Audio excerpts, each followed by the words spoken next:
Welcome to my life!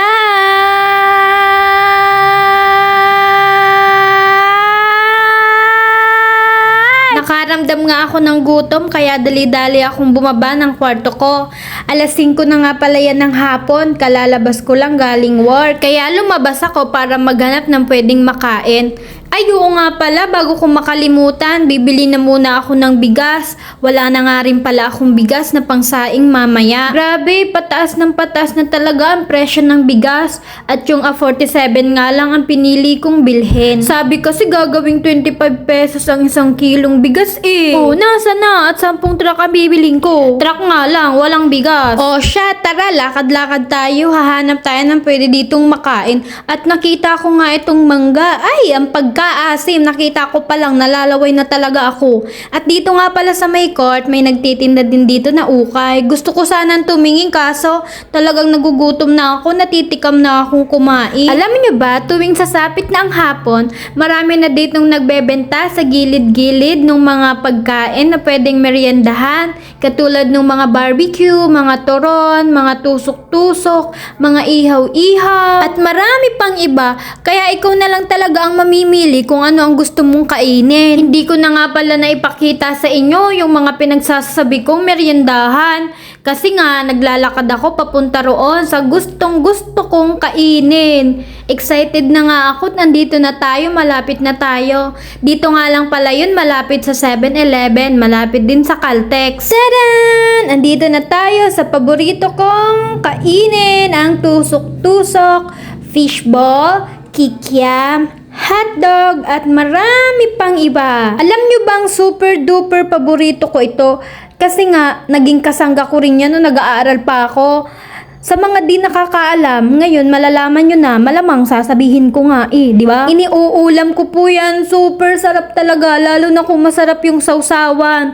Mas pinipili ko kasing sausawan yan yung matamis kasi ang sarap niyang iulam. Ang sarap niyang isabaw sa kanin, promise. Kung di nyo pa po nasusubukan na iulam ang fishball kikiam, nako, subukan nyo na. Grabe, napakasarap niya. Kasing sarap mo. Uy, hala, walang ganun be. Parang gusto ko na tuloy magbenta ng ganito kasi ang daming bumibili. Tapos ilang oras lang ang ilalaan mo, diba? Tara, samahan nyo akong kainin ng binili kong kikiam at fishball. Umupo nga muna pala ako dito sa labas ng 7-Eleven. Saktong-sakto kasi may bakante pang upuan. Wala rin namang nakalagay na bawal umupo dito, diba? Hala, ang pangit-pangit ko. Tingnan nyo naman yung mukha ko, namumutla. Tapos wala pa akong lip tint. Nako, hayaan na nga natin. Ang mahalaga, kumakain ako dito. Sana kayo rin. Grabe, tingnan nyo naman mga loves. Kumain lang ako ng fishball at kikiam. Ginabi na ako pa uwi. Ay, gabi na naman. Tutulog na naman. Bukas umaga, papasok na naman sa work. Syempre, para mabuhay. Sa una-unahan nga lang ay may nakita ako nagtitinda ng mani at saka itong mais. Mais, ano bang tawag dito? Basta, yan yung mais na nilalagyan ng cheese na may gatas, ganon. Nalimutan ko ang tawag. Ano bang tawag dito?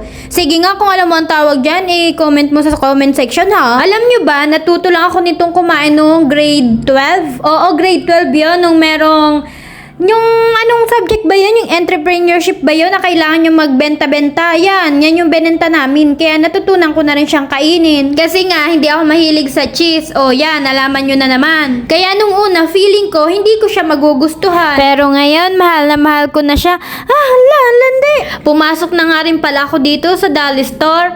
Ba't nga pala ako dito pumasok? Hala, wala, di ko alam. Pumasok lang ako. Gusto kong tumingin-tingin ng mga bilihin. Pero hindi ako bibili ha, titingin lang. Dito rin kasi ako madalas nag-grocery. At yan, lumabas na ako. Paglabas ko nga, paubos na rin itong mais. Doon ko lang talaga siya kinain sa loob. Yun lang, uuwi na ako. Mag-iingat kayo palagi. God bless. Bye-bye!